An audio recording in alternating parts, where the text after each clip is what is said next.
Olá, galera! Meu nome é Simone Serafim, sou professora da Rede Municipal de Armação dos Búzios. Hoje eu estou aqui para falar sobre os blocos de atividades não presenciais 3, 4 e 5, Ensino Fundamental, 8º ano, Língua Portuguesa. Mas antes de falar dos blocos, fique atento a essas dicas. Procure um lugar pouco movimentado para se concentrar em seu estudo. Assim, você se distrairá menos e poderá assimilar melhor a matéria. Leia cada texto e questões com atenção e, se for preciso, mais de uma vez. Antes de responder as questões, volte ao texto e veja se escolheu a opção correta para não se confundir. Algumas alternativas, às vezes, são bastante parecidas e tudo se encontra no texto. Então, voltar ao texto e reler aquela parte é fundamental para marcar a opção correta. Marque o cartão de respostas com atenção. Você pode fazer um pontinho na alternativa escolhida e depois preencher todo o quadradinho. Assim, você diminui o risco de fazer alguma rasura ou de marcar duas alternativas para a mesma questão, anulando assim a questão.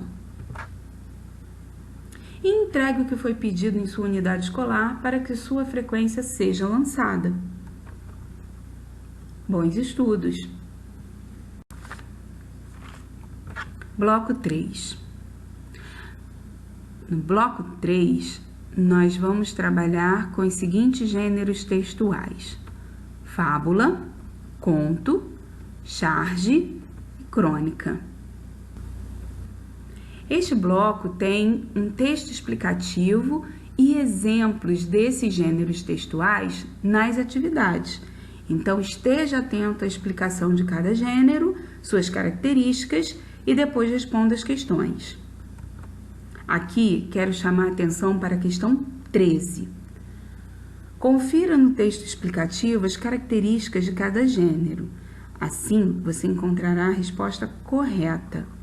E repare, ele está pedindo, em algumas alternativas, o que está incorreto. Então, você precisa avaliar nas alternativas, nas afirmativas, o que é correto e o que é incorreto naquela afirmação. Como você faz isso? Retornando ao texto explicativo e conferindo a afirmação com o que está descrito no texto explicativo sobre aquele gênero. Bloco 4. No bloco 4, nós vamos ver artigo de opinião. Esse bloco também contém o texto explicativo e exemplo desse gênero textual no texto do exercício.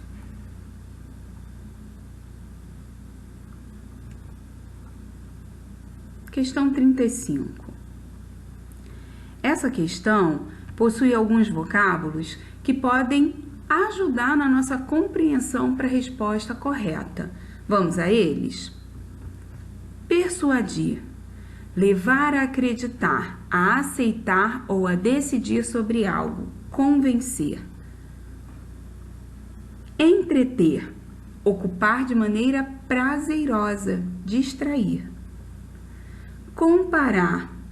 Relacionar dois ou mais elementos para procurar a semelhança ou disparidade que existam entre eles.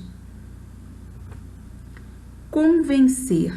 Fazer aceitar uma ideia ou admitir um fato por meio de razões ou argumentos bem fundamentados. Agora que a gente relembrou cada um desses vocábulos, volta lá nas alternativas e marca a opção correta. Também quero destacar a questão 41. Nela, nós falamos sobre linguagem formal e informal. Você lembra o que é? Linguagem formal é aquela linguagem mais cuidada, onde a gente usa a norma culta, tem todo o segmento da gramática, normativa, padrão. E fica com mais cuidado com a linguagem que nós estamos usando para nos expressar. Já na linguagem informal, é aquela que a gente usa de forma mais descontraída, entre os amigos, num gênero textual que não precisa de tanto cuidado assim, que vai circular mais em meios informais ou pessoais. Ele também fala sobre foco narrativo. Você lembra do foco narrativo? Ele pode aparecer de duas maneiras. Em primeira pessoa, onde tem a participação de quem fala, ou seja, a primeira pessoa, eu, aquela que fala. Ou pode aparecer em terceira pessoa, que é uma forma mais impessoal de escrever ou falar, onde quem fala apenas relata os fatos, não se envolve naquela ação ou naquele discurso. Bloco 5. Nele nós falamos sobre texto de divulgação científica e infográfico. O texto explicativo sobre os gêneros textuais abordados e exemplo do texto nos exercícios nos ajudam a compreender toda a estrutura que compõe esse texto, né? Aqui chamamos a atenção para a questão 6. As alternativas todas colocam o uso correto do sinal aspas. Porém, esteja atento ao uso no trecho mencionado. Então, nenhuma dessas informações que contém aí as alternativas, que compõem as alternativas, nenhuma delas está incorreta. Porém, você precisa dizer qual dessas afirmativas está se direcionando ao trecho que foi selecionado pela questão, certo? Na questão 9, é importante voltar ao texto, porque a informação pedida na questão situa-se anteriormente ao trecho que aparece na questão. Então, voltando ao texto, você marca a opção correta por se certificar sobre o que esse termo destacado está se referindo lá no texto.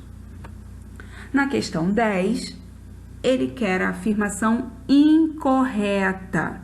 Então, esteja atento aos números, aos dados trazidos na imagem. Não perca isso de vista, porque essas pegadinhas de pedir a afirmação correta, incorreta, pode nos confundir se a gente faz com muita pressa. Então, leia o enunciado com calma, circule aí o que você acha que é importante destacar e fique atento às informações que a questão está trazendo. Também gostaria de chamar a atenção para o infográfico. Nós já percebemos que infográfico é esse tipo de texto que tem uma parte escrita, parte de imagem, dados, que compõem essa informação que o texto nos traz. Aqui eu quero destacar essa parte em que tem a legenda e o gráfico. Repare, cada cor traz uma informação diferente. Então, esse cinza e mais claro que está no meio diz que as pessoas têm a mesma confiança, a mesma credibilidade das mídias sociais. O cinza intermediário aí, que é o primeiro, confia mais e o mais escuro confia menos. Então, para cada mídia social aí no gráfico, ele vai apontando esses 3 níveis de confiança. E repare que esses níveis de confiança são medidos, além das cores, por números. Então, a nossa leitura ela precisa ser direcionada para entender e relacionar o que esses números estão trazendo em relação ao nível de confiança e a cada mídia social mencionada. Dito isso, leia a questão, perceba o que ela aponta e quais são os dados aqui que nós vamos usar para responder a nossa questão. É isso. Espero que eu tenha ajudado e que você consiga fazer as suas questões da melhor maneira possível. Bons estudos!